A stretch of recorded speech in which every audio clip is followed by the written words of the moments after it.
get started. So, just a quick consent thing before we get started. I'm actually recording this meeting. There's some people who can't make it, some people who are sick, some people who are, I don't know, on the other side of the world. And so it's actually going to be streamed to YouTube. It's going live right now, actually. You can jump on your phones and watch yourself. No, and so just a consent thing. I hope everyone's okay with that being recorded. Just from a COVID safe point of view, so there's masks, there's gel, but that's very 2020. But anyway, it's all there if anybody wants. And if anyone's not feeling well, you can go home and live stream it and watch from your couch. Anyway, I'll be hogging the microphone a bit tonight, so apologies.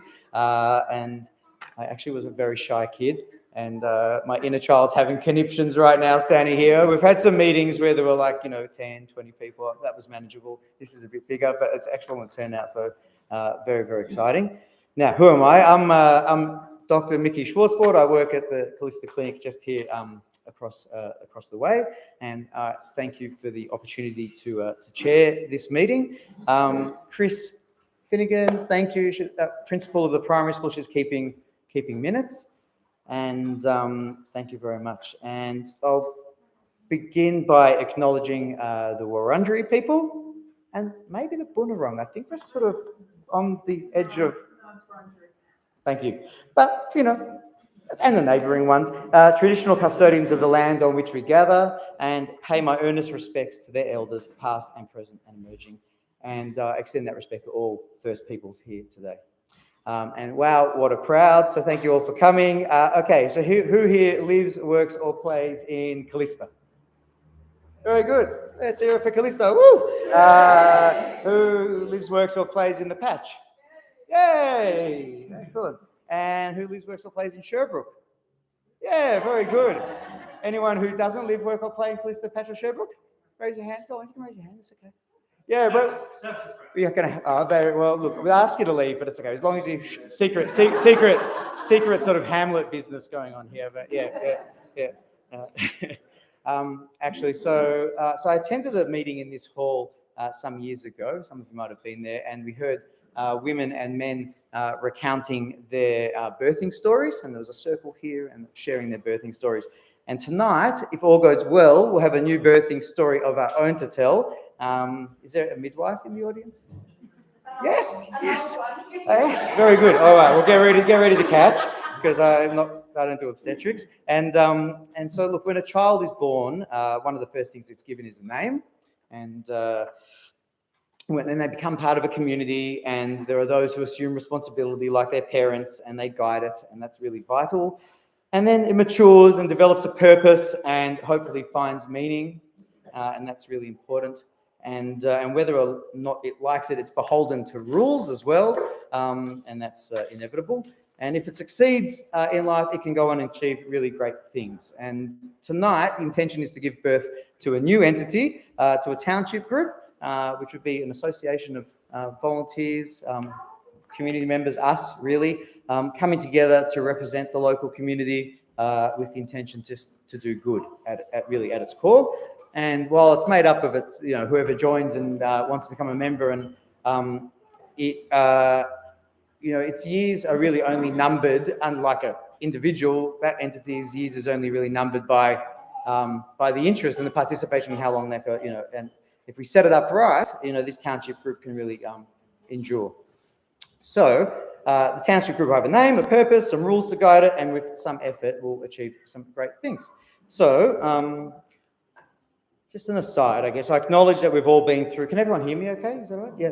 I acknowledge that we've all been through some tough years, actually, some very tough years, and for many, the hardships actually still continue. It's put a strain on health, and physically and all sorts of levels, but the intention with what we're hoping to achieve here is really to do some healing for our social health in that respect. And thought we could just pause for a moment and just reflect on anything that we may have suffered or lost over the last few years.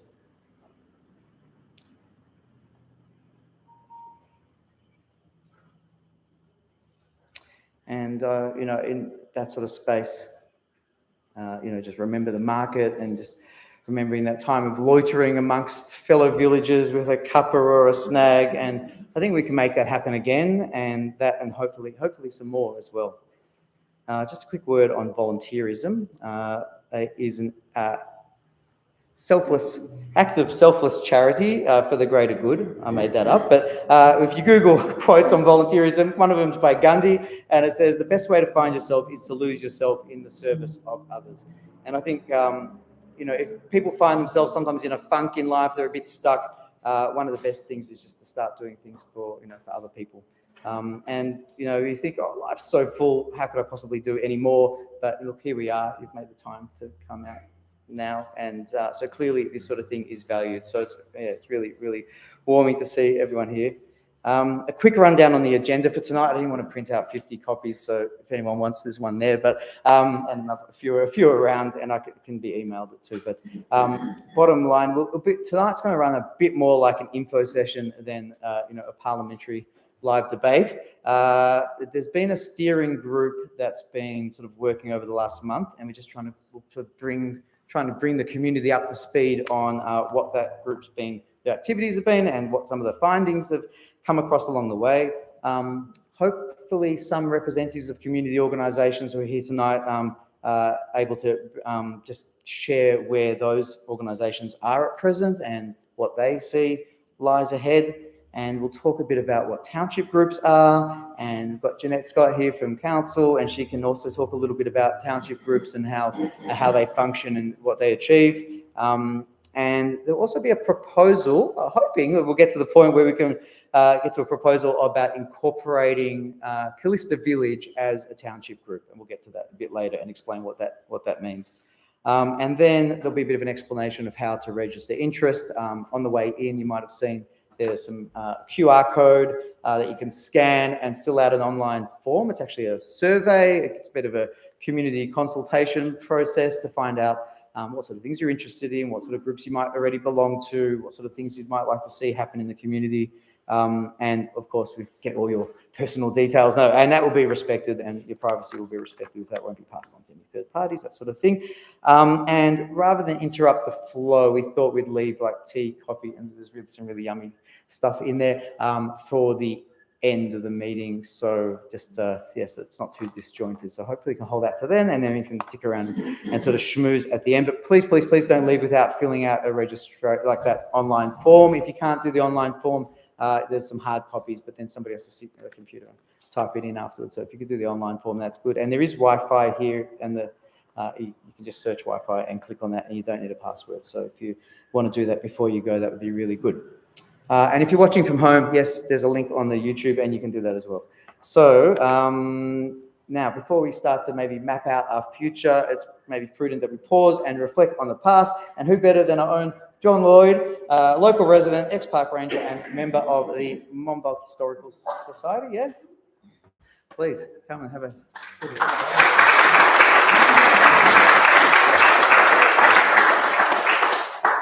Yeah, thanks very much. Excuse me, Mickey. I must admit I'm impressed at the amount of work that's been put in so far, and I hope tonight will end up a success, because there's been a lot of groundwork put in and it really deserves to follow through. John McQueen asked me would I talk a little bit about volunteering, and reminded me of something I should have realised, and I certainly did know, that this hall was built by volunteers in 1914, or probably 1913, and we've been able to have our centenary here, which was a great celebration 100 years later. John was part of it. He thought he was being roped in as an actor, and he did a good job. But there were other organisations as well, like Kallista and so on, that was involved, and it was a great celebration of 100 years. So this hall we're sitting in tonight, it's 109 years old, pretty special. Hence we've got the... remember my name and remember John Lloyd's name. John was on the committee for this hall for 50 years.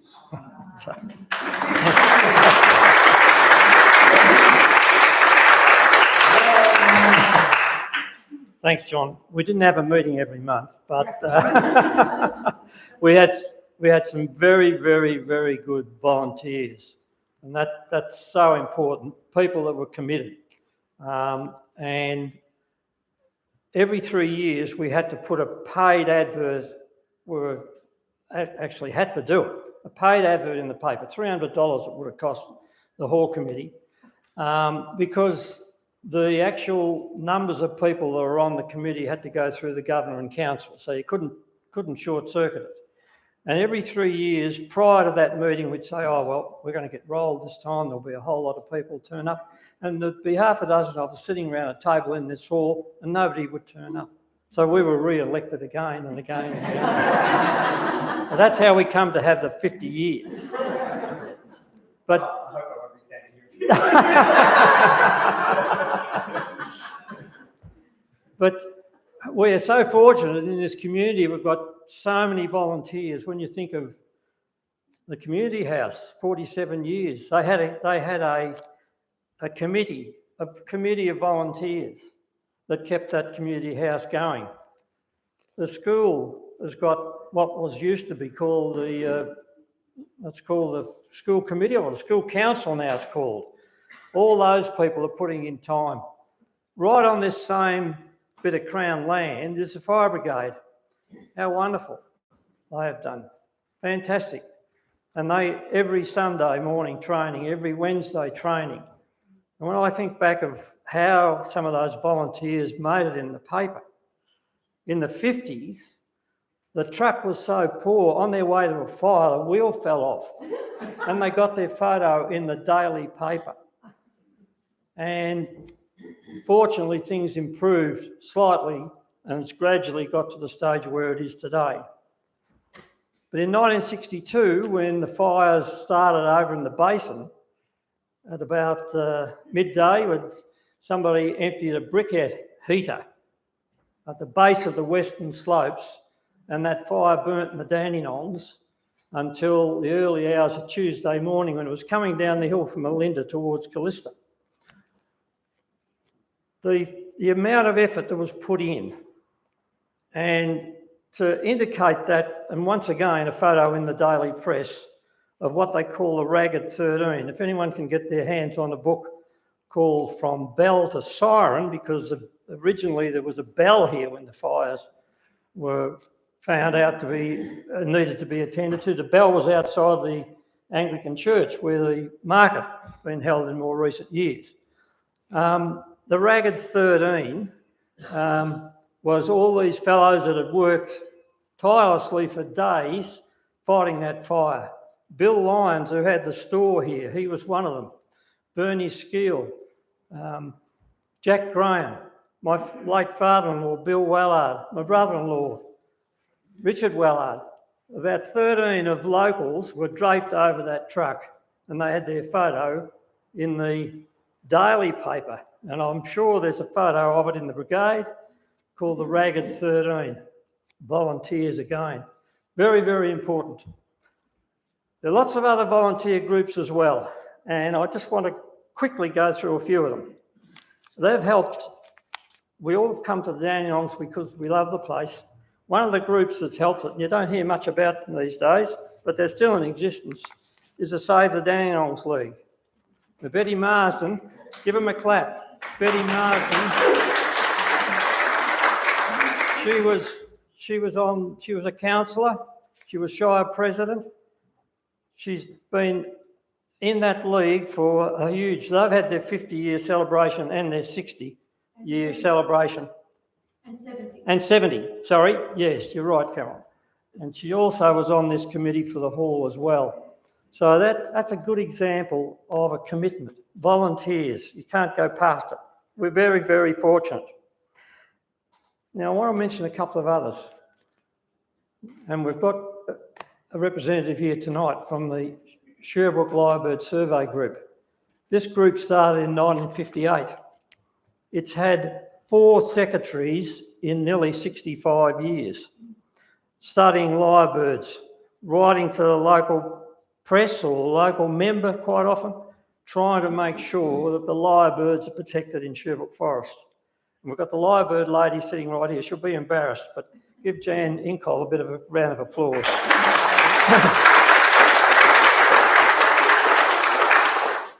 We could go on and on. I mustn't overlook Bev because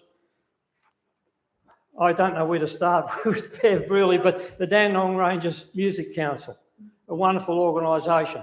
It's given so many people an opportunity, and Bev and her late husband were one of the main drivers of this, supported by the local member at the time, Bill Borthwick. Am I right? Yeah. So once again, another volunteer organisation. We can't do without them. Now, the other one I want to mention was started in 1980 was the Friends of Sherbrooke Forest. And we have Bill Inkle here, who I call Mr. Weeds of the Dandenongs. He's not only in charge of the Tuesday, what we call the Tuesday mob working in the forest, usually always on a Tuesday morning, but he's also a member of a number of other groups, and he's done a wonderful job, and that's been acknowledged time and time again. So the Friends of Sassafras Creek is another one, which is just a little bit out of the way, but all these people have done such a wonderful job, and I think we should acknowledge the work that they have done, because where would we be without volunteers? I'm trying to keep away from bizarre stories, so I'll end at that, Mickey. Thanks very much. All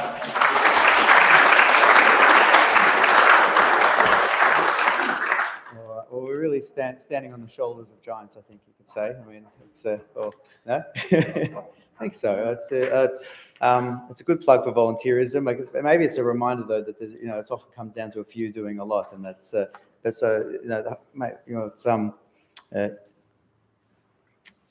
also like a call to stand up and do more, which is excellent.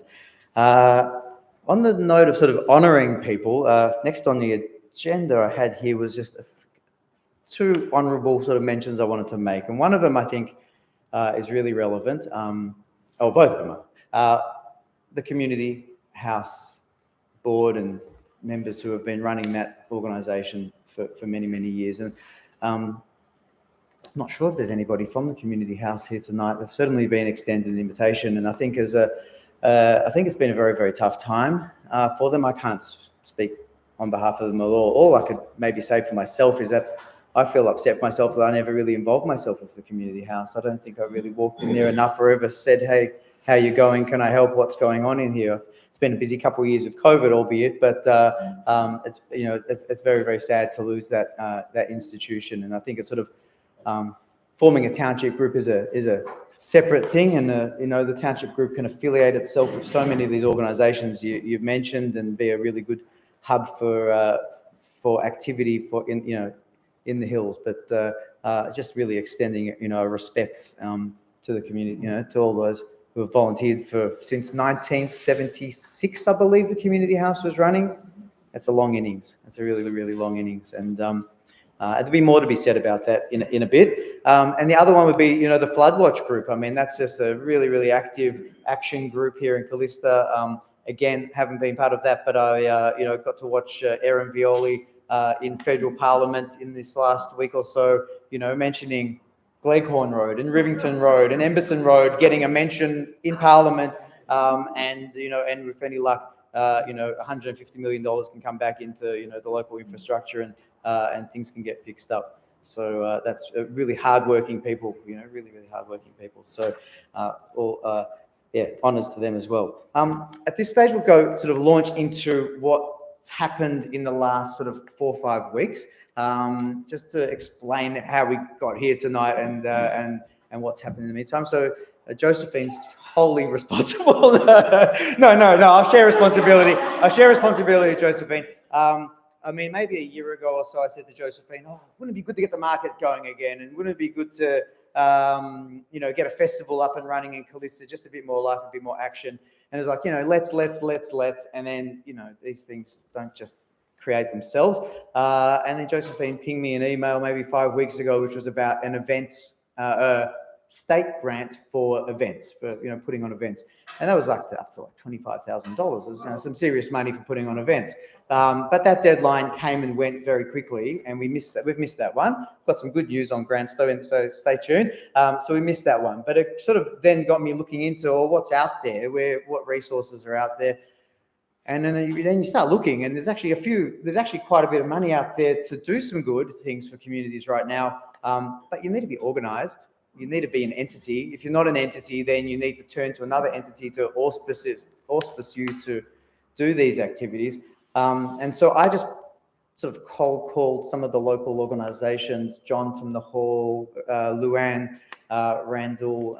Actually, I forgot to do apologies. Luann apologised, she's not feeling well, didn't come. Michelle Rayner from the Patch School apologises, she's the vice principal. Matt Hoogland from Parks would have liked to be here, can't. And the local MPs also send their apologies as well. But back to what I was saying.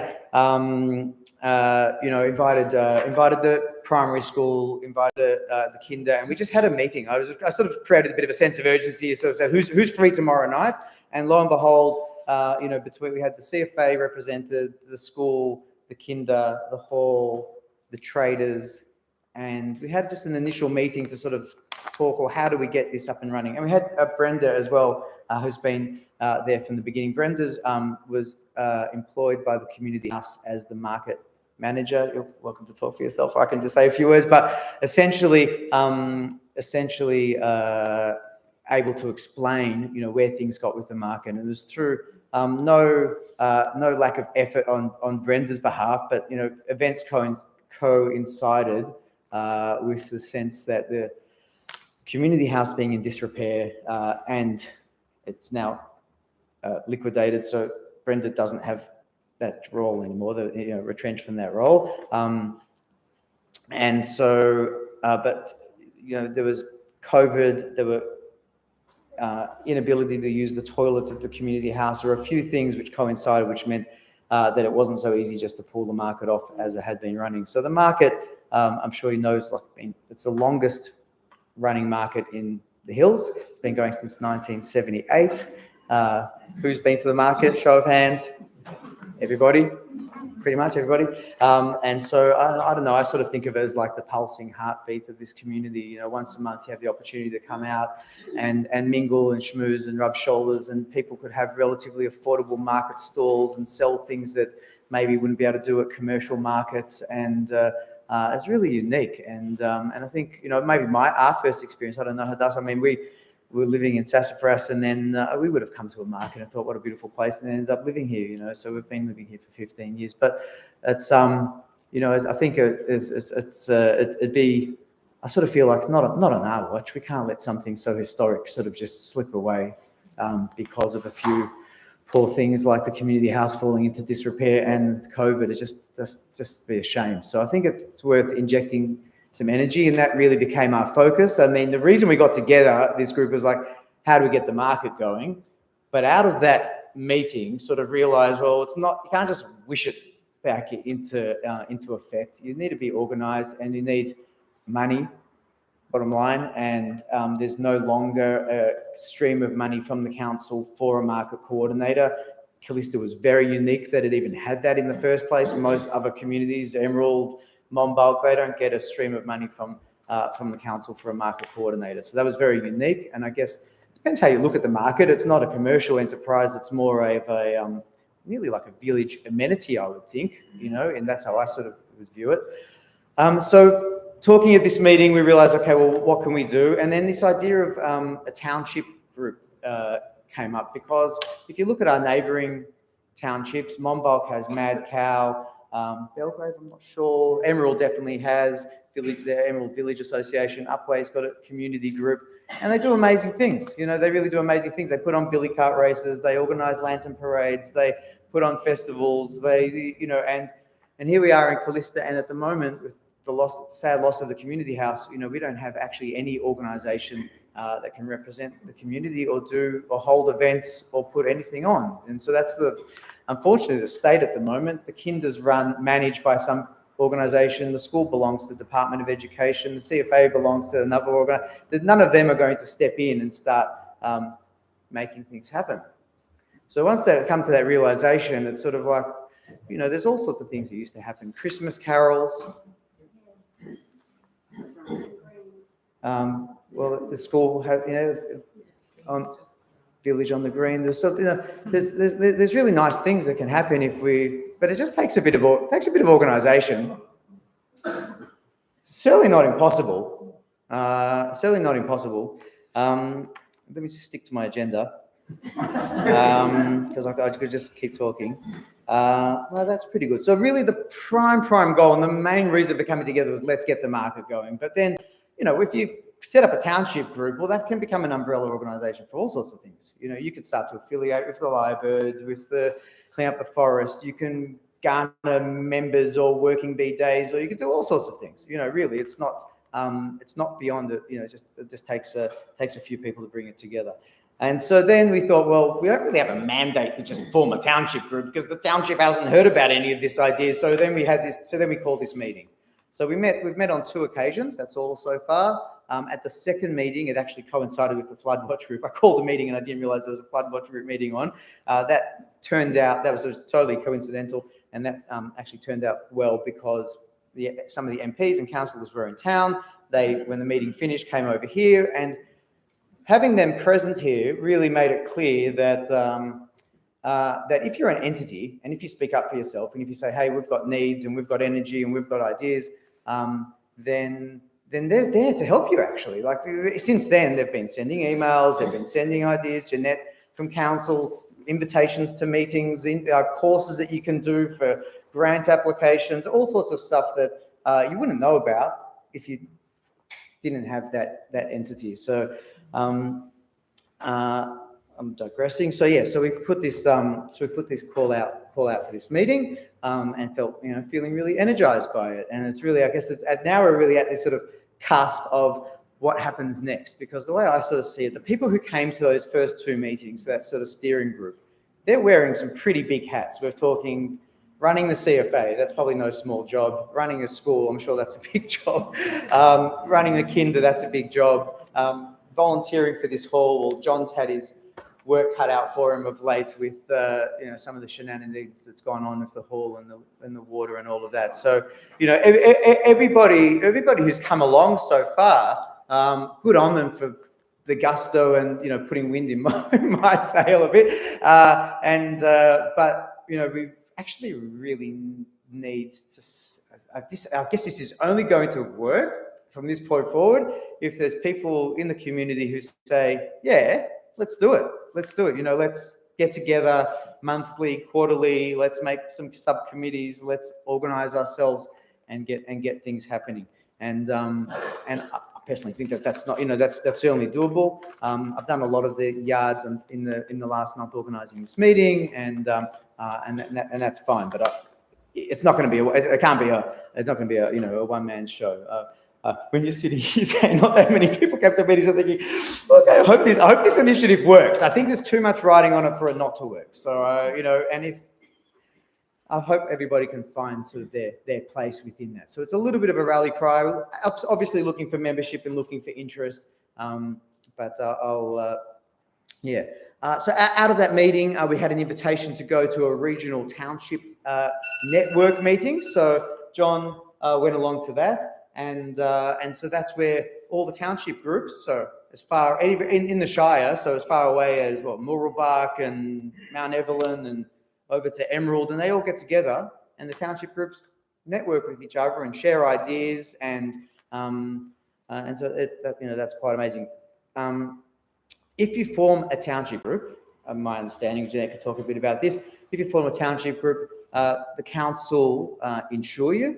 So there's some nitty-gritty things about running a market, like you need to be insured and you need some capital and you need some basic infrastructure and you need some things. But and so if you form a township group, you get insured by the council for up to 1,000 people attending an event and up to 30 volunteers helping at that event. So the volunteer trips over and hurts themselves, they're insured for that. All that stuff's critical. I'm sure, I don't know, I wasn't around in the 70s. I'm sure when the market kicked off in 78, it probably wasn't that organised. It probably wasn't insured. I'm sure it was a lot more organic and just happened. I don't think you can get away with that these days. I think you have to do things by the book. And so hence that. So then there's a couple grants available right now. got some breaking news from today, which is very, very exciting. There's a federal Stronger Communities grant of up to $20,000 for capital investment in getting communities strong. It sounds exactly like what Kallista needs. So I said, okay, let's put an expression of interest in for that. I wrote up a whole sort of grant proposal, and because we're not an entity yet, we had to turn to another organisation for that. And Mad Cow from Monbulk, we invited them to our last meeting, and Teresa Schroeder from Mad Cow came along. She's a vice president, and she also runs the Monbulk farmers market that they have in Monbulk. So she wears two hats, which were really very relevant for what we're trying to do. And she came along to our last meeting and went back to Mad Cow, and they had a special meeting of their executive, and they agreed to auspice grant application. So that's a really, really wonderful, very nice thing of them to do. We share really common goals in the sense that we're just trying to do good things for our local community. And so, and they get a lot of people turning towards them to be auspice, because you can imagine a lot of people have ideas like us, and they kindly agreed. So there was a submission date, 14th of March, and I submitted to Aaron Violi's office. You've got to turn to your local member and submit an expression of interest and an outline of what you're intending to do. And it was all around capital investments. So buying stuff like marquees or signage, or the list goes on. I mean, we might even need a generator if we can't get access to power at the community house or the kinder. So and storage, where we're going to put this stuff. We can't use the community house for the market storage at the moment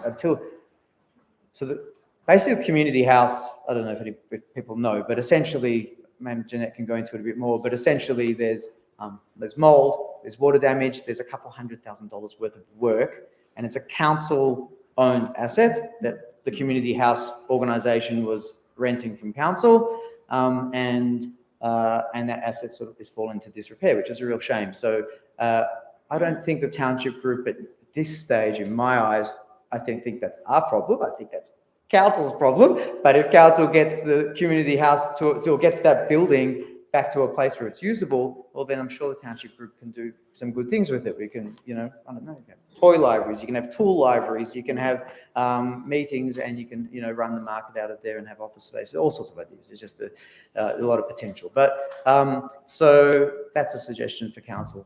Get onto it, get it fixed, and then we'll do something with it, So, but at the moment, we need capital investment, so this grant is a good opportunity. So I put in for the grant. I got a call today from Aaron Violi's office, and they said that our grant has been put forward. So they get the whole Casey, whatever it's called. It's not shy. What's it called? The electorate. Thank you. Of Casey, they get to put forward $150,000 worth of grant applications for this Stronger Communities grant. And you can put in for up to $20,000. I didn't want to be greedy, so we did $18,500. And out of 64 something applications, they put like a dozen or 16 forwards, and ours got put forwards.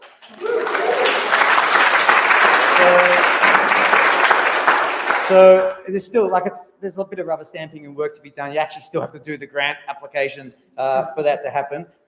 But essentially, from what they've said, that everyone that they've put forwards in the past proceeds and gets that. So that's fantastic. That actually means that the market can actually happen. So one of the question marks around the market, and I don't know how this is going to be resolved, in that a market coordinator, somebody to actually do that, was previously employed to do that.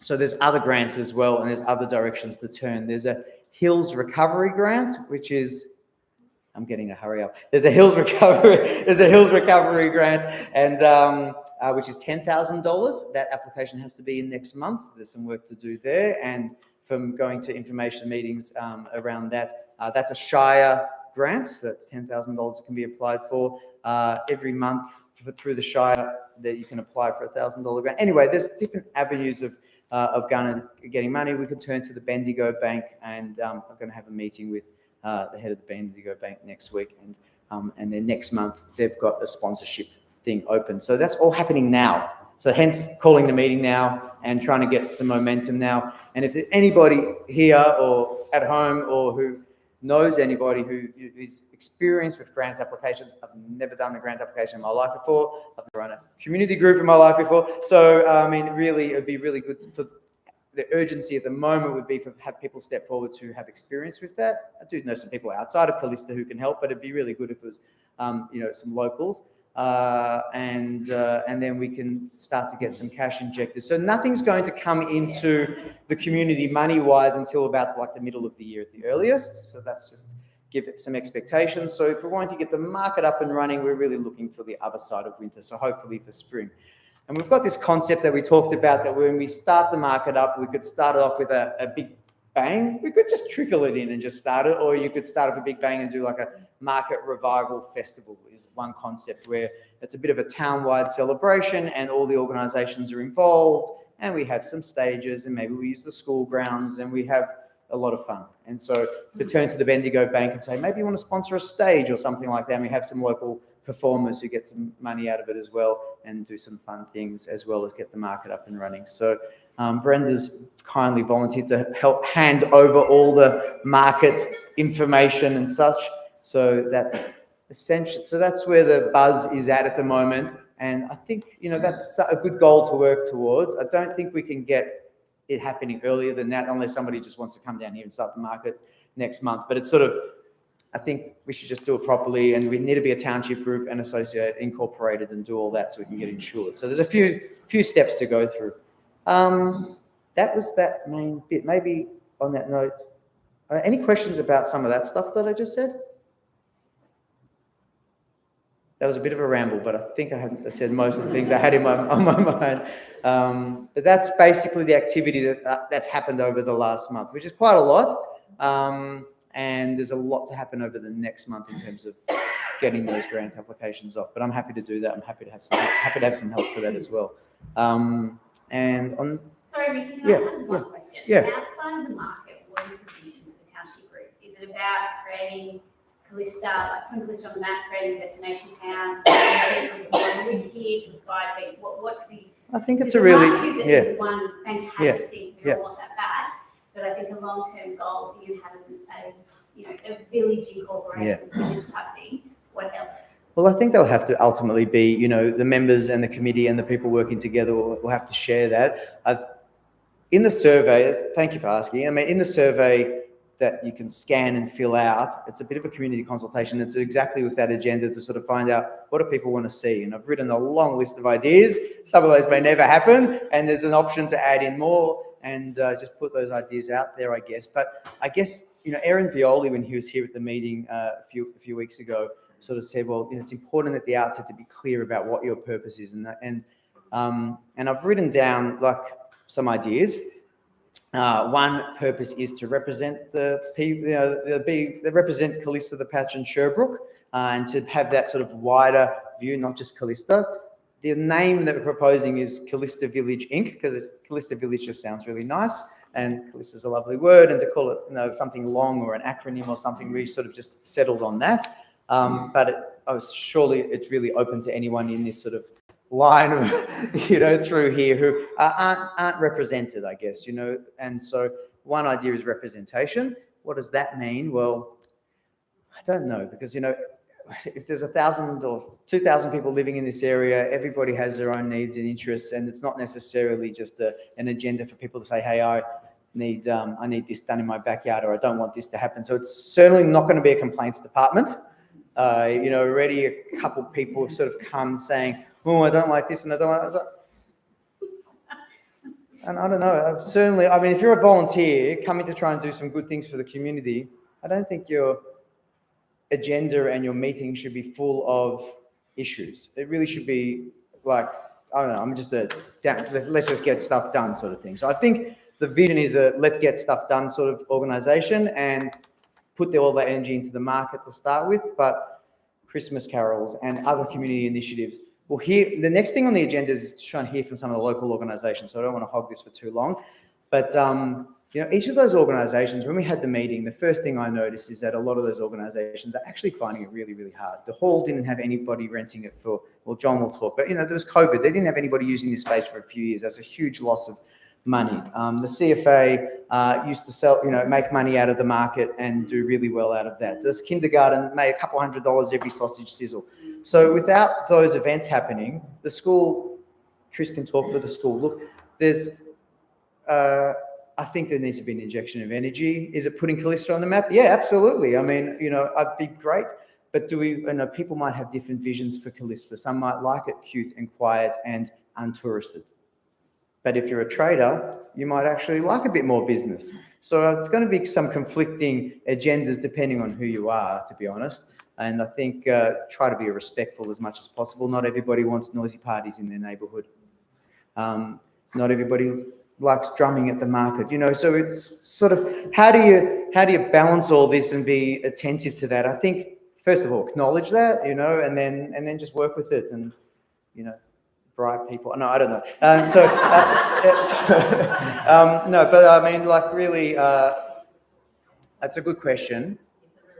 Yeah. Well, actually, now I'm gonna get off the microphone and ask community organisation heads to come up and say something, if that's okay.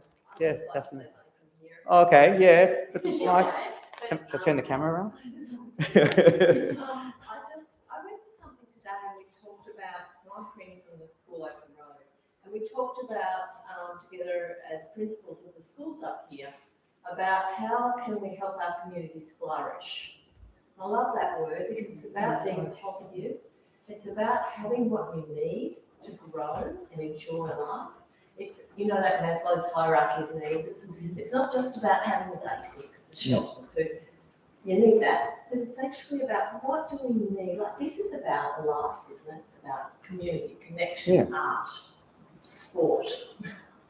Everything that, please help me, because I'm going to not think of everything. We need each other to flourish. It's about connection. We need a voice, we need connection. And so I just think that's where it has to come from, everyone in the group.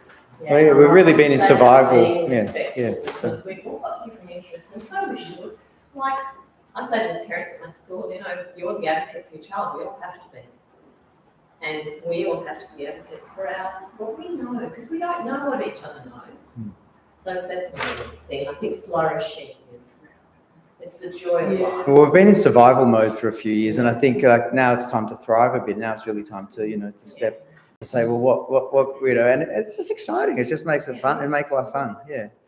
So I'll step down for a bit. Now, the idea now is that maybe some of the community organisation heads, if they're here, or representative, if they're not here, could just come and just share briefly, like a couple of minutes of, sort of where they're at, what they'd like to see happen, how they could see themselves working with the Township Group.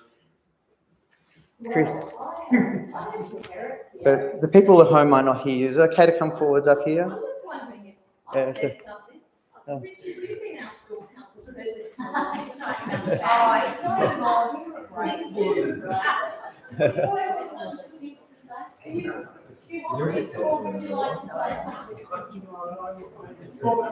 Chris, come. Okay. Chris, come on up. It's good to see your face and people see. Come.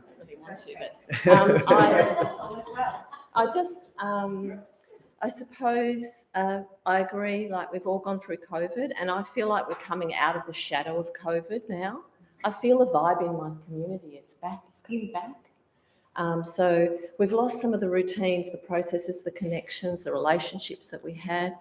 Like, we used to have chickens. Now that sounds like, just get chickens. But actually, to get chickens in a school, you've got to have kids that know how to look after chickens. You've got to have a teacher that's going to help those kids. So it's this stuff that it gives you what your community is about, what your association is about. So I suppose for us to be part of this community, I just want to help it. I want to help our families and our staff there, the kids. I want them to be happy and healthy and have stuff to do. Have you seen our new court down there, the new basketball court? Yeah, it's amazing. Thank you, James Molino. That was something he did for us. I want to help the community to be happier and joyful. That's basically. Oh, that's good.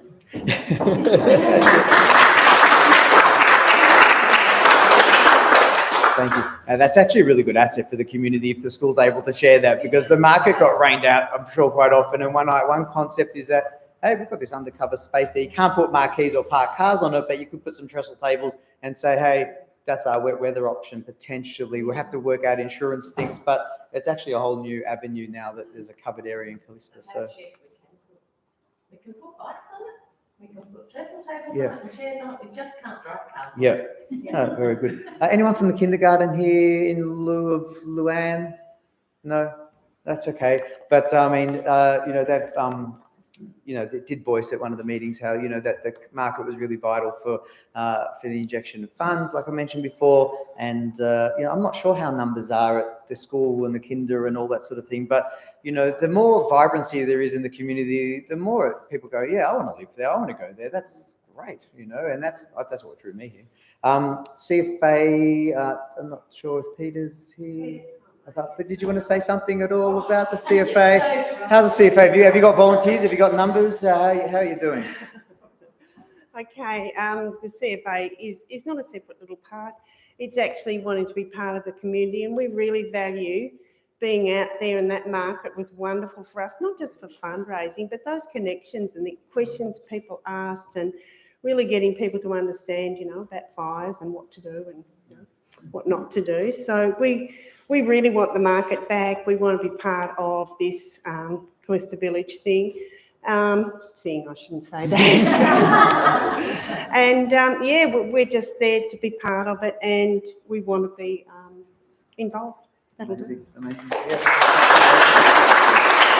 Actually, out of that comes one idea which I think people would value in the community is, I know Monbulk will have work on it, and is like a community emergency plan. We had these crazy storms go through. We didn't have a body here for people to talk to. There were Facebook groups and people were loaning generators, and it was all a bit ad hoc.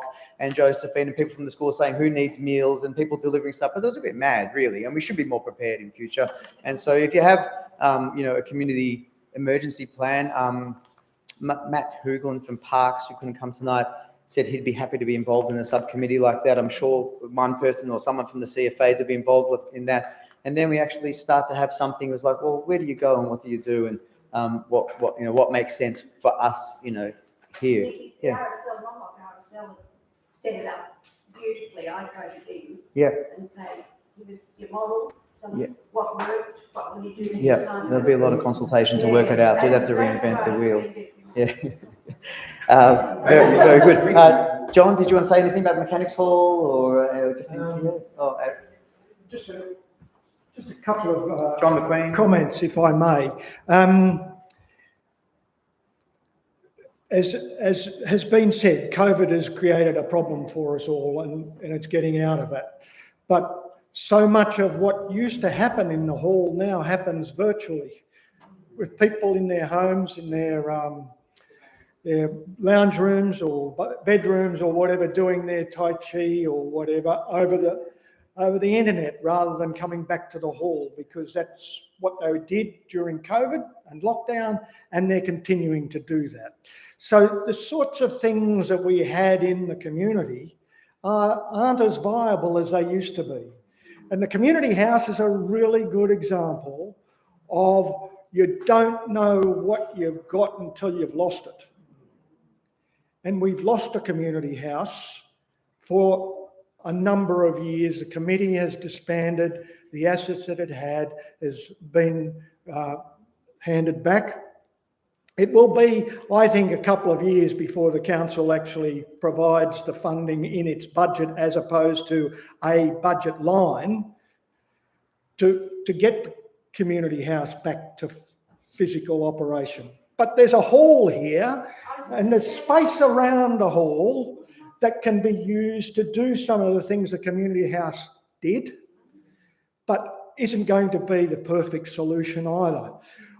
From my perspective, a village community is about advocacy for the village, not about taking over and managing every element of the community, whether it's a vocal group, or whether it's someone who wants to put on Christmas carols, or someone who wants to run a tool shed, a tool library, or a children's book library, whatever the case may be. Surely we can come together and find some solutions. I thanks to Jeanette, actually had the opportunity a couple of weeks ago to attend what the Shire does every quarter. They bring all of the community groups, the village community groups together to learn from each other. And Montrose, I think it was, started out just putting on a music festival once a year. And I don't mean just in a derogatory sense, but Montrose now has a village community that is doing about a dozen different things, one of which was develop their disaster relief plan for their local community and to give that to all of their local community. They worked with a whole lot of others. One of the things that meeting did show to me was we can, as a joint group of communities, organisations, community groups, get the police to give us some assistance in scam training and how we, particularly older Australians like myself, can get caught up in scams. But it's not just particularly older people like me, but a lot of younger people. I know of a 22-year-old who got caught in a scam only a week ago. The point I'm making is that there are ways that we can learn from each other, but you need a place to do that. The community house was the place that we focused on to have that happen. It's not there now. Here's an opportunity, in my view, for us to access the expertise that resides in the community, not to tell people how to do things, but to give you a forum and give you a place to develop that and be part of getting that message out to the broader community. So that's the sort of objective I see. It's great that we start off with the focus on getting the market back, because it did demonstrate how we can work together. And it demonstrated just how effective this market was compared to a lot of others, because it was about the locals.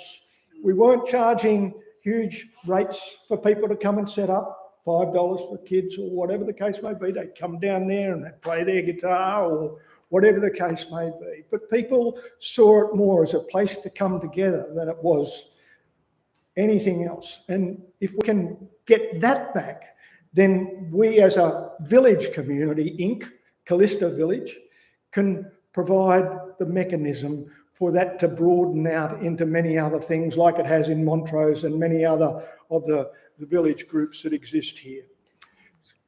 And I just finish by saying this, that the community house groups are different to the village community groups. There are some villages in the council area that have a community house as well as a village group. The Shire tends to provide a forum for the community groups, the community houses, and it provides a separate forum for the village communities. That's fine, but not even our community house really appreciated that there was that difference. We have the opportunity, I think, to advocate to assist that. We're not in the business of wanting to tell anybody or take over or show any sort of criticism of what other groups are doing, because I think what the Floodwatch group has done is just absolutely brilliant, what it has done in this community. We can help them by advocating for them in a broader sense than they can do. And that's the way I see the opportunities here, taking that expertise that exists, someone who is really good at writing applications for grants, for example. There are those levels of expertise here. We need them to make this community back to where it was. Thank you.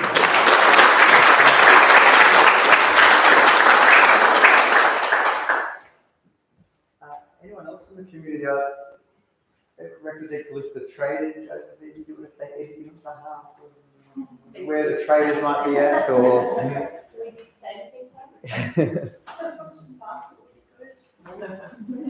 The map. Yeah. Would the market have generated more business for the main street as well? Did it? People? I don't think we used to sell more clothes when the market was on, but there was more people and it was definitely a good vibe. Good vibe. Yeah. It was fun. And the scout group, was anyone who wanted to talk for the scouts at all, or? No, it's okay. Apologies from James Savin, the scout leader. Look, there's other groups around, but we might move on a little bit. There's the Friends of Sherbrooke Forest. There's the Sherbrooke Library Study Group. We've had them mentioned earlier. Bev, excuse me. Yeah, Dandong Rangers Music Council. Well, your home is in Upway, but your house is in the Patch. That's just the meeting. Yeah. Bev's been at both our previous meetings. Bev's it's been a burst of energy, and Yeah, I think it's just You wonderful. always apologise for interrupting and stuff, but you don't. I don't think that's the case. I think first of all, I said Well, it's you've got the John right. and You I can are say on the same Yeah. page, aren't we, John? Yeah. We've been around a long time. Yeah. And we care about our community. And we've got a long history. I'll let you talk. Yeah, but really tonight, perhaps I'll just talk about the Dandenong Rangers Music Council and the association that we've had with Kallista. Specifically, I mean, we work all the way across the Shire. COVID affected us terribly because you weren't allowed to sing and you weren't allowed to play a wind instrument.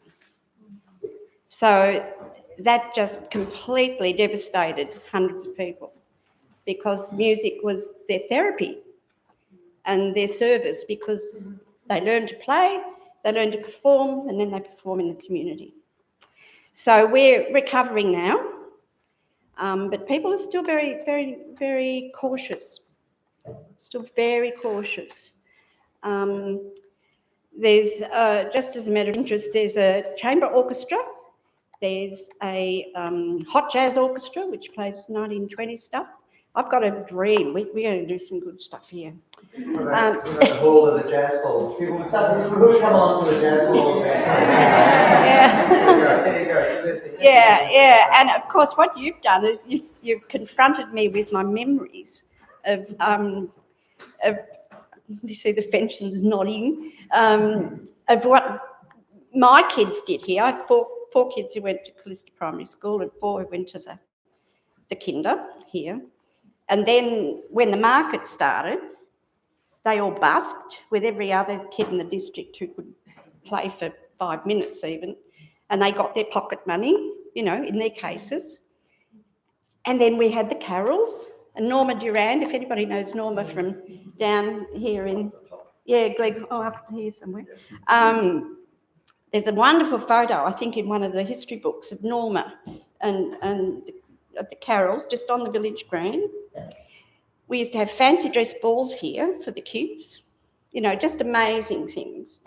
The big event that the Music Council did here was the Sunnysiders, which celebrated the work of C.J. Dennis, who just lived up here at Sunnyside, our famous poet, sentimental bloke. And we commissioned 5 beautiful songs. The composer set the 5 poems from C.J. Dennis to music, and we performed them here up on the balcony. And we had a weekend festival of Australian history and music, totally besotted with Kallista. There's other people like Mrs. Gunn. Who knows about Mrs. Gunn? We have never. Yeah, she used to ride her pony from Monbulk up to Sunnyside. There's such a lot of rich history. Okay, how can the DRMC be involved? Well, our young strings have performed at the market. Wind groups, there's lots of things, that can be done. One idea is that during the market days, because this would need to be used for the toilets, and we don't have other toilets, so people come, you could have set up here a music event running on the same day as the market day for the tractor site, and different crowd perhaps, and just add another element to it. Yeah. Another idea is you could have this as a gallery space sitting here. You could have local artists putting their works out. There's been some lovely things here. I'm interested in your subcommittee structure. Yeah. because that's the way. If we haven't got a subcommittee that suits you, we'll invent one. Very good. Yeah, so nobody needs to feel left out. And then if you've got specific expertise in something, that's where you fit. So don't go away and think this is just for a handful. If this is going to succeed, it's got to be community driven. Very good. Well, I've got some ideas. Thank you.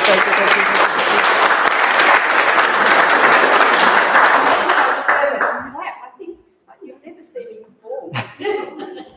Actually, on the note of history making, I did ask John earlier, has there actually ever been like a Kallista Village meeting in anyone's memory? Has there ever been like a time where it said, hey, let's all just get together and talk about what the community needs and what the community can do for itself? Progress Association that met here. Yeah. And that was about our only representative body. Yeah. And that's going back many years. Yeah. So it's very historical. So whoever's come tonight, I mean, you could count yourself as part of that. Yeah. Yeah. Anyway, I think that's the emergency thing, and fire is something that needs to. We're actually running really to time. On my agenda, we're doing very, very well. We were not supposed to, the affiliated organisations on the agenda was not supposed to happen until 8:30, but we did skip Jeanette. Jeanette, you were supposed to be before that. So could I invite you up, unless there's anybody else from the community organisation. Jeanette's from council. She's been actually by our side pretty much from the beginning, not at the very first meeting, but we met with Josephine, and myself and Jeanette met here and talked a little bit about the issues of the community house, talked about what things the council can do to help. So I'll let you talk. Is that all right? It's too much of a hard act to follow. So thank you. My name's Jeanette, and I work and play in Kallista. I live in what I'm now calling Kallista South. Other people call Belgrave, but do you want to rename it? And I've been with council for nearly 10 years, and at the moment really lucky to have a role working with community groups. Previously worked on with Meals on Wheels and see some of our long-term volunteers here. So I think the main asset that you have is not the buildings, but it's the people. And that's what is going to be I wrote this down, the pulsing heartbeat of a town to schmooze. So I think that what you've got here is the beginnings of it's actually reigniting what I think has been lying fallow for a long time, which is people who are wanting to come together and make something happen. So it's just really exciting to be here and to see the strength and the enthusiasm. So a township group, like you've talked about, is a group that can make things happen. It might be graffiti. It might be. There was a tool library in Upwey some years ago. So there is other ideas that you can share at these networks that John spoke about. But it's really about the flavour that you want. And so if you want to make this into a jazz club, this building is actually owned by the state government. My sense is that they're not putting a lot of maintenance, and that's what I've heard when the water... Okay, that was being kind. And yes, the community house is closed at the moment. There's been about $20,000 worth of works just to make it safe to enter because there was mould. So that's the status update of that. But someone in facilities said to me recently, what does the community want out of that building? So how do we ask? Well, we come to a township group and say, what do you want in your township? Do you want us to focus on advocating to the state government to do something with this building? Or do you want us to advocate to our facilities team to change the configuration, to just return it to the way it was? Those are the questions, not to be answered tonight, but that are there for you to consider. And one thing that we know from the community house before COVID was something that was really strengthening through that house was parent-led playgroups.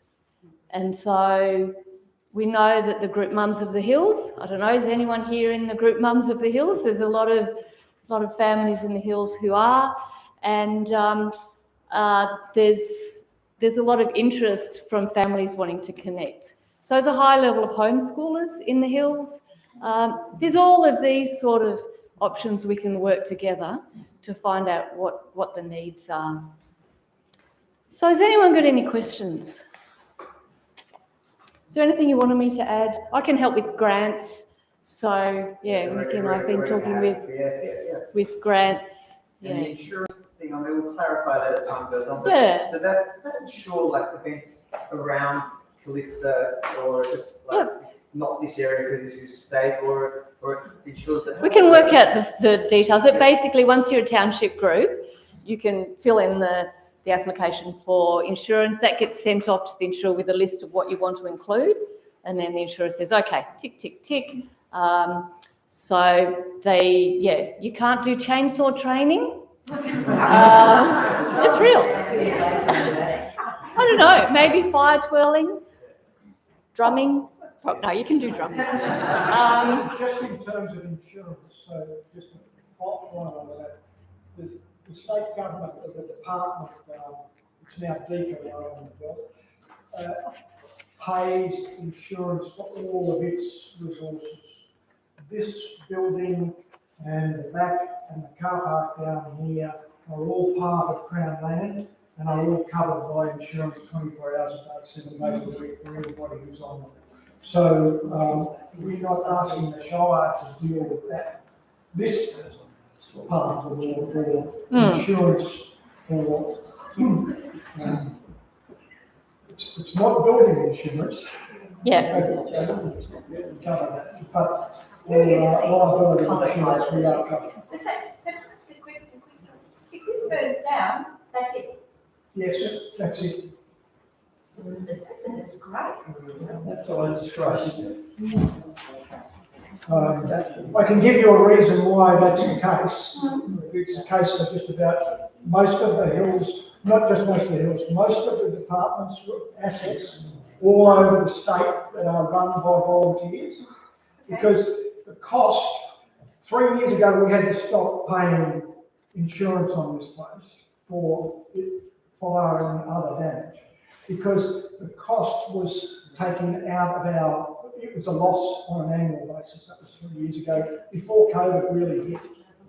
So it's a significant difficulty that exists for volunteer groups of decom assets all over the state. Bear in mind that the community was paying that really high insurance fees, but guess who was getting the benefit of it? Because if it burnt down, the insurance company pays the department, not the volunteers who have managed it for the last 100 years, but pays the department. Do you think the department would rebuild it? I think I'm getting the wind up now, John. We know who's running it. Anyway, I'm here. I'm around if you've got any questions afterwards. Thanks, Julie. Yeah, Thank you very, very much. So there's not many more things left on the agenda. We've gotten down to that bit, so we're doing very, very well. Before we do anything else, and because I've noticed a couple of people sneak off, can we get a group photo? Because I'm going to get a call from the Star Mail tomorrow, and they'll put an article in about our Township Group, and we have such a lovely crowd here. So anyone want to volunteer to take a photo? Anyone got a nice camera? I'll take it. You'll take it? I'll be on the other side. Okay, and also just for the people, just for the sake of the live stream, does anyone mind if I turn this camera around just gently and just get everybody in here? All right, hello, wave everybody for the camera. Hi, look at all of you here. It's a bit, hello, John, hi. All right, amazing. All right, so you were here. It's historic. It's real. It wasn't just me talking to a camera. Everyone has to group in though. Okay. Stand up there? No. Can we fit in? No, need to squeeze in. Yeah.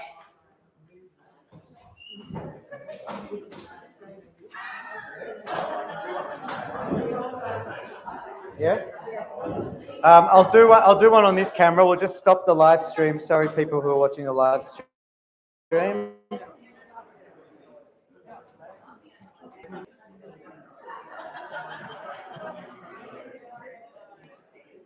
everyone look this way and you have to smile. I really can't see from this angle, to be totally honest.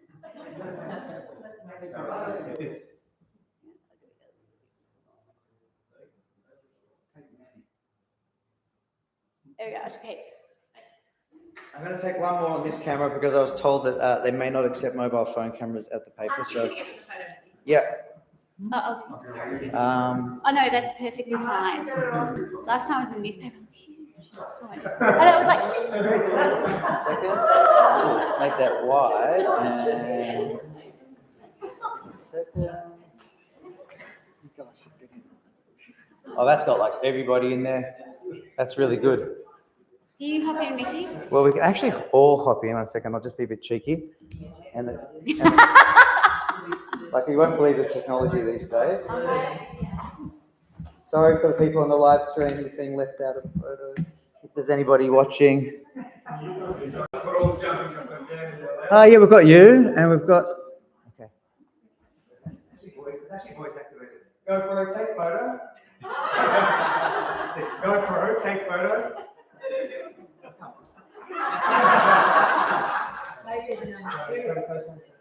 GoPro, take photo.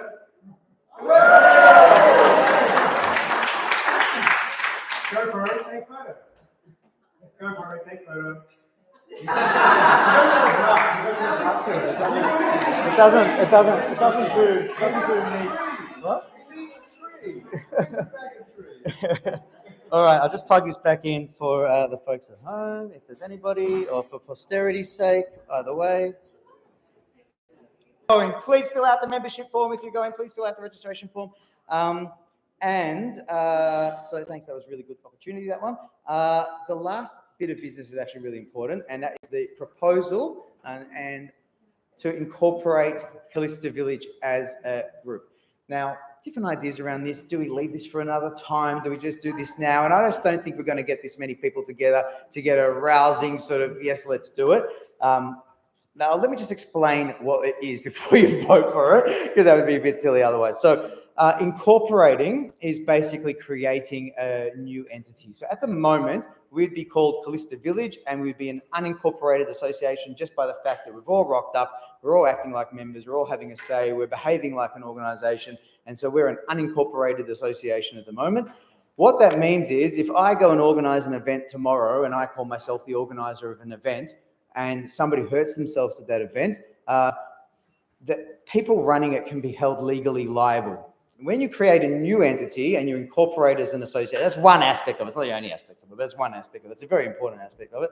When you incorporate as an association, you're actually now creating a new entity. So it really is like my little speech at the beginning, giving birth to a new thing, and you actually create a new body, and that is a legal entity. That legal entity has rules that it abides by. There's acts that overarch and see what an incorporated association does. And there's model rules, which I think most associations just accept the model rules. You can make up your own rules. So instead of having a president, you could have a jester or something. But you could change it. But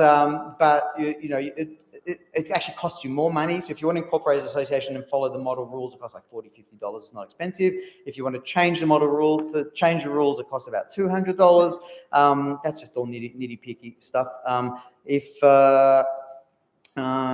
And what else can I say about incorporated associations? So that a few basic things that they need. They need to have yes. There's a $61 a year annual consumer affairs bill. Yes, thank you. So you have to lodge your AGM minutes, and you have to lodge your financials. So there's a bit of running of this. You have to meet at least 4 times in the year. You have to give notice. There's rules about how you give notice for the AGM. All the office holders, there's rules around how you elect office holders, how you get rid of office holders, how you call emergency meetings, how you have disciplinary proceedings. All this stuff it's a point thing. It's about 20 something pages. Anybody who would take on a position in the executive committee would have to read the rules. Anybody else is welcome to. There's a link on the survey form to the proposed model rules, so you can click on that, or if you want, we can email that out we'll email that out to people as well. But essentially, the main things you need to decide is a name, and you need to have at least 5 members. I think we'll get 5 members. I hope we get 5 members. You need to and you need to have a purpose. And if you change any of those things, it's going to cost you $200 each time you want to change those things. So you sort of want to get it right the first time. I've given a bit of consideration to what those things might be, but you know, it can be open more for discussion. But there's no haste to incorporate because we're being auspiced by Mad Cow for our current grant proposals. But if you want to set up a bank account, we're going to need a bank account. You know, I mean, if you want to do any of these things, it just helps to do it once and do it right and do it properly. And I think we're heading that way anyway. I can't see any other way to do it.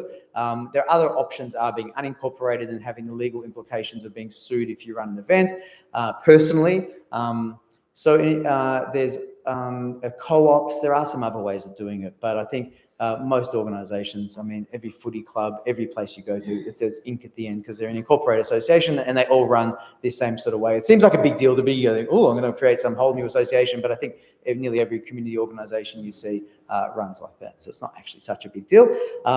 So the name we're going to be proposing is Kallista Village, and then you put a little Inc. at the end. And the purpose, I should get that up. Excuse me while I play with my phone. Done well not to touch my phone for so long.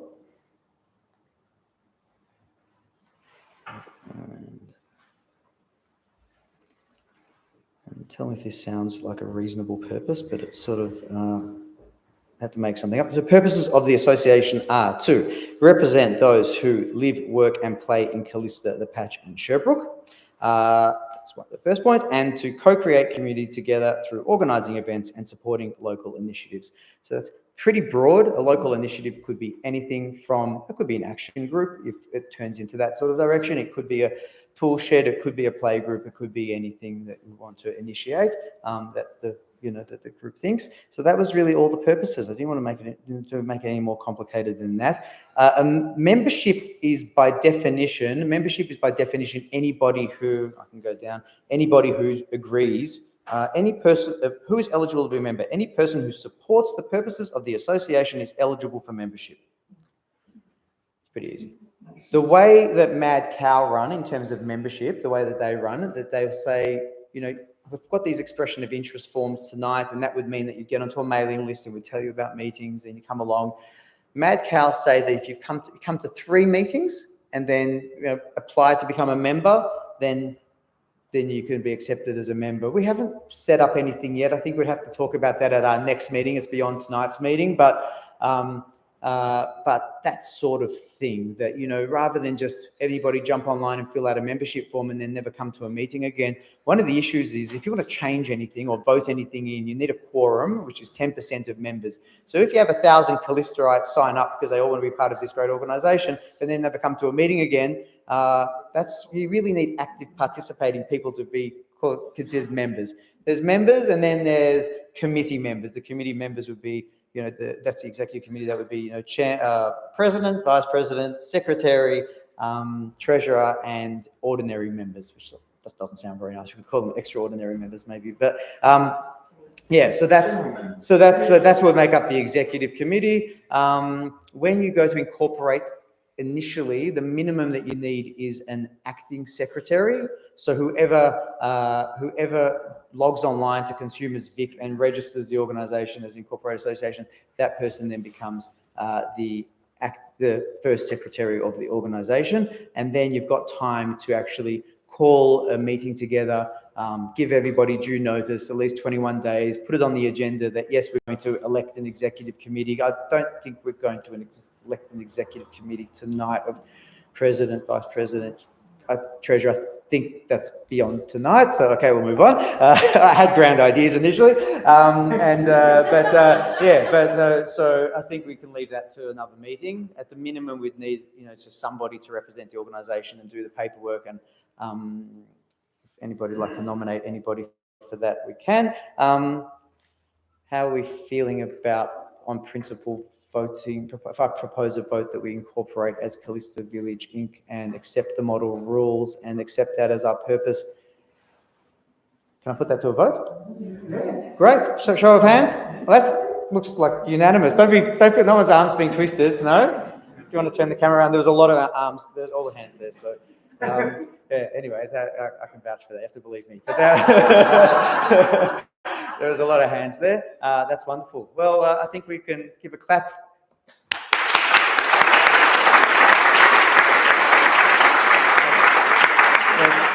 That's really exciting. 5 hands of potential members. See a hand of potential members. So we've got 5 members. So that, yeah. Okay, I'll put my hand up. But then, yeah. Excellent. Yes. Okay. Yeah. All right. We've got 5 members. That's good. May I be so bold as to suggest that we endorse Nikki as our inaugural chair?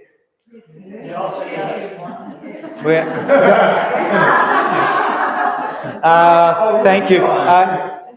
We might leave. I don't mean to. I think we need an acting secretary to start with, and I don't want to be chair and secretary. That's starting to sound a bit selfish. I actually think by the rules, when you look at the incorporation, I think you need an acting secretary to start with. So I don't mind being acting secretary if if someone wants to nominate me for that. But so. Thank you for president. Oh, shh. Yeah. So yes. So anyway, but that's amend that. Yeah. I'm happy to be acting secretary. Anybody? You'll second that? Okay, we should document that in the minutes. So we've got John McQueen, thank you, and Shakti McLaren, thank you very much.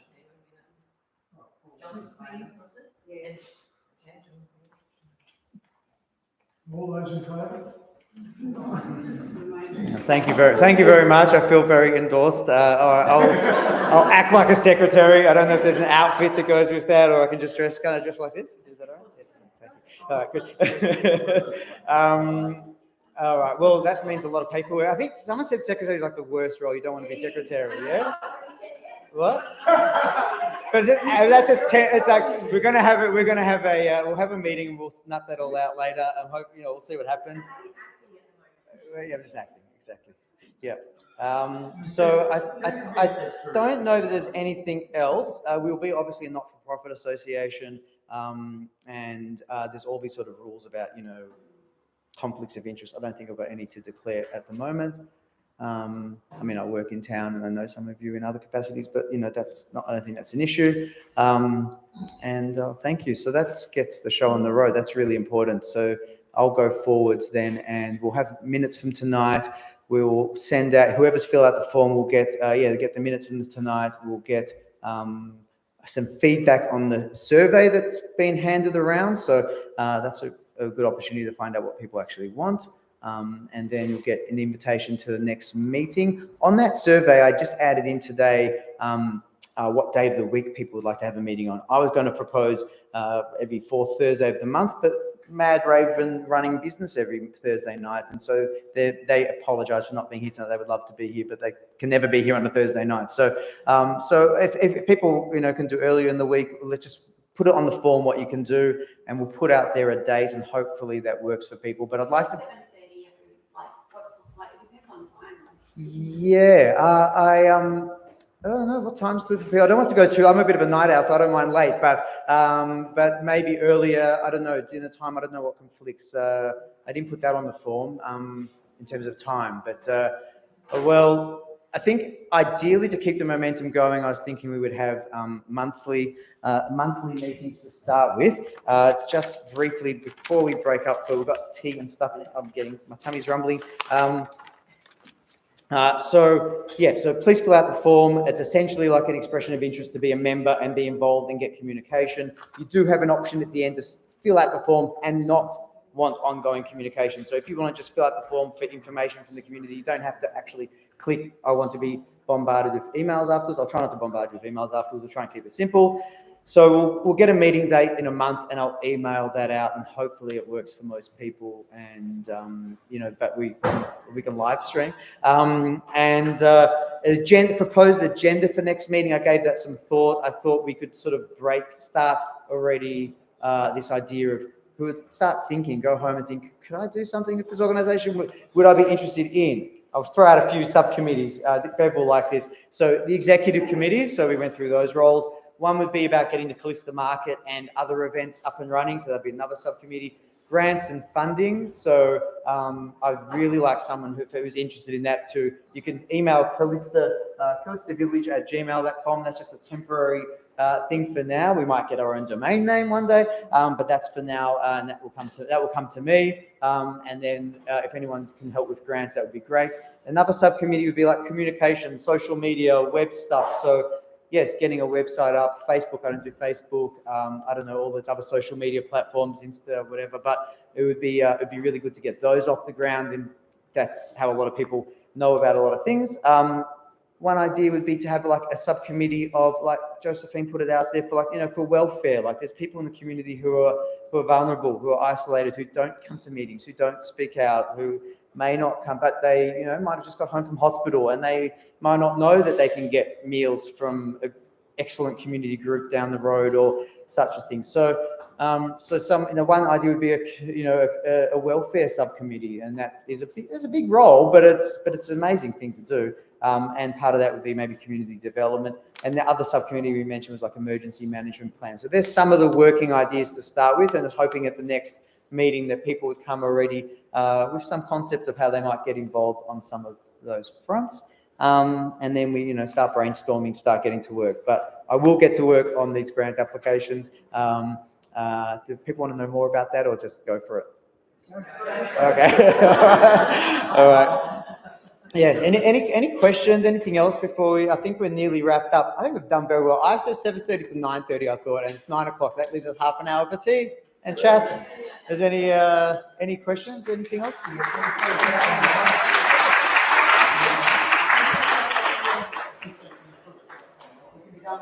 If you go to the front, there's a QR. If you go to the front, there's a QR code, and you put your camera. You turn your phone onto your camera, and you scan the QR code, and it will take you to a form that you fill out.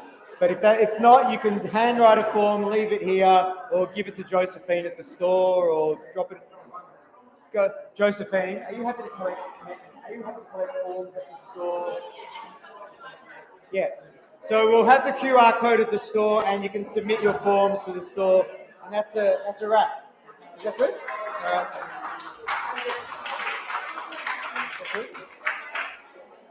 I'm going to end the stream. Bye.